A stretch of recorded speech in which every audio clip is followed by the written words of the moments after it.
This video is about the future of the working Dogo Argentino. Those that follow the channel for a little bit longer know that I have a warm heart for the Dogo Argentino. I had an all-white Irish Bull Terrier that looked a little bit like a scaled down version. Now I have this black Patterdale Terrier that's even smaller. And for me, so in that region you have the smallest Patterdale Terrier, medium-sized Bull and Terriers varieties such as working line Irish Bull Terrier that I had, or performance American Pit Bull Terriers, and the extra large would be the working running mastiffs like the Dogo Argentino. So I carry this with great respect. And that's also why I make this video, because I love the breed and I really don't like what I'm seeing lately. So what am I seeing lately? I'm seeing a lot of Dogo Argentinos going the route of many semi-molosser, including Perro de Presa Canario, Alano Espanyol, Cane Corso, and other breeds that are comparable a little bit on original function. So these all were running type of mastiffs, and they are now being bred to look and are a lot more bulky, to give the impression of enormous size and strength. And when doing so, they are destroying the breed, in my opinion, because those dogs are not able to work as they were once able to work. And Dogo Argentino, for example, was a big game hunter, puma, but especially boar, and had enormous courage that's also drastically decreased in the modern day Dogo Argentino. I will come back to this later. And also athletic capabilities are reduced to a big degree. So what you're seeing now is that most Dogo Argentinos are quite timid, not courageous as they once were. And Dogo Argentino was developed out of fighting breeds and running mastiff type of dogs, such as the Irish Wolfhound, but also Great Dane. And so carried a little bit of mastiff and running dog, such as the Greyhound blood. And for me it would be very easy to restore it, get performance bred Dogo Argentinos, or as close as you could get, and breed them. If you want to do it in one cross, you can do it, breed them to bull lurchers.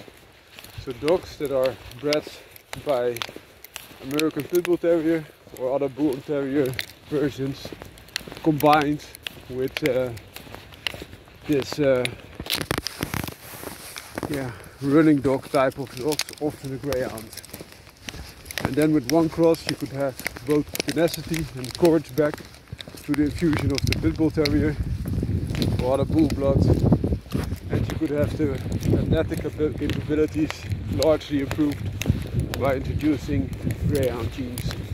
So with the bull lurcher you get both, and this is also a good working cross that's already being used for similar purposes also on hogs. It's able to cover ground and terrain very fast, and has the courage and the tenacity to hold the boar if needed.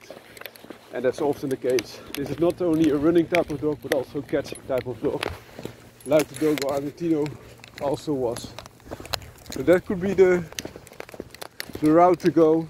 You also see this with working Dogo Argentino kennels, that they do this type of thing, but often they choose one of these parent breeds. So for example the Greyhound, to introduce more speed where needed, and the American Pit Bull Terrier as well, to increase tenacity especially, and courage again.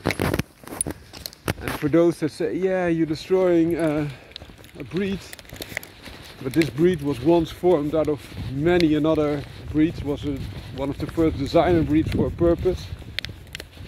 And also English Bull Terrier was in there.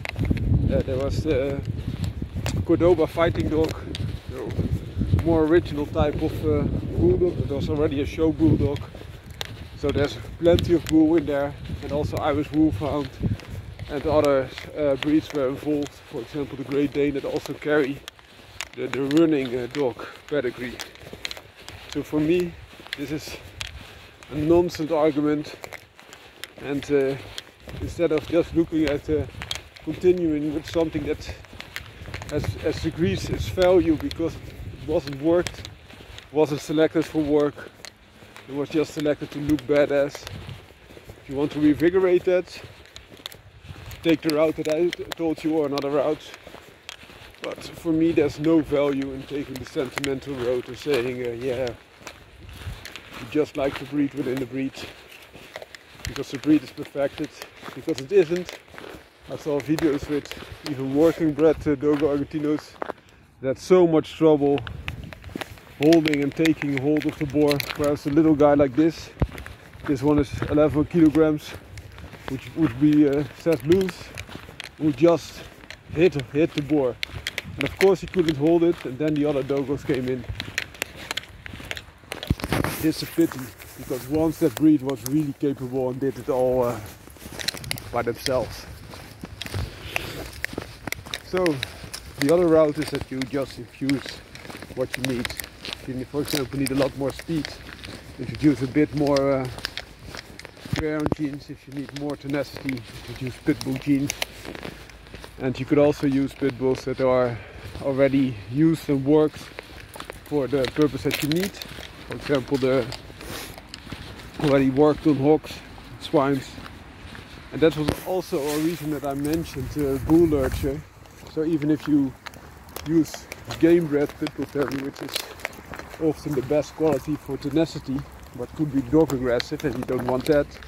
But if you combine it with some running dog, for example greyhound, you will temper down big amounts of that dog aggression already. So that could be a good way to start with that cross. And also those dogs are bred and kept for hunting hogs for a while now. They're very good at it. And I still think that adding some working Dogo Argentino stock could further improve on this already very well performing cross of this bull grey, so to say, the bull lurchers. But the reason being that when creating the Dogo Argentino, they also introduced dogs with a good smell. Also the white coat can easily deflect the sunlight, so that could be beneficial as well. And they tend to fare quite well in a pack, which is also a good option for pure bull greys, of course. But it could be something to use. And they were once bred for generations and generations on hogs and hunting, which gave them quite a big diversity. And also, compared to a pure blue grey, Dogo Argentino blood will increase the size a little bit. So if you need a little bit stronger, bigger type of cat dog, this could be a good way to improve. So either if you are having your own type of bull greys that are working very good for you, you can use some Dogo Argentino blood. But the other way around, that's how I started this story, would be the thing that I would advise for. Another contender that could be helpful if you want to increase the size, you have the bull Arab. That's also bull blood combined with running dog blood, and often also Great Dane and other Molosser type of dog like bull mastiffs were introduced, originating from Australia. Could also be a good dog to look at. Why? It looks similar, it was bred for similar purposes, and also carries that running dog and bull blood that is needed to have the best of both worlds in place. So it could also be a good route to revigorate again the Dogo Argentino. Both were developed on different continents, but have similar similar strengths. Also, please keep in mind that in the greyhounds there was some pit blood introduced, so also those are a little bit carrying the pit blood already. Same with whippets. They brought in some small bull and terrier blood as well to make them even better performers and less fragile. That's exactly what a BULLGREY could offer. Even 1/4 bull, 3/4 greyhounds are very good hunters, but not so good as a catch dog. Then you rather have a little bit more of bull blood introduced. But combining them with the Dogo Argentino or bull Arabs could help a lot on the stopping power, of course. So this was my little rant on this topic, because I really love the breed of the Dogo Argentino. And where I do love the story, I think these new infusions will just further improve the work that has been done in the past and keep them as a good option instead of just forgotten performance that is nowhere up to the modern standards. And I think that the creators of the Dogo Argentino would, in the light of this discussion and the crosses that have been made successfully, especially by working Dogo enthusiasts, really like that this route is there, and not only the first ingredients of the Martinez shake were kept alive. It could be a different story if the Dogo Argentino was performing better at this time. Then this new blood would not be this necessarily. But now I think it's a very good option to keep them competitive and even improve, perhaps, by joining all the best bloods from the different continents for similar purposes, and get your running around type of dog again, but then with really good focus on the hawk hunting. Hope you like this video. For those who want to know, this is my Patterdale Estacado on the leash. 11 kilograms, 15 months of age. Very nice dog, but this is a dog for earthwork normally.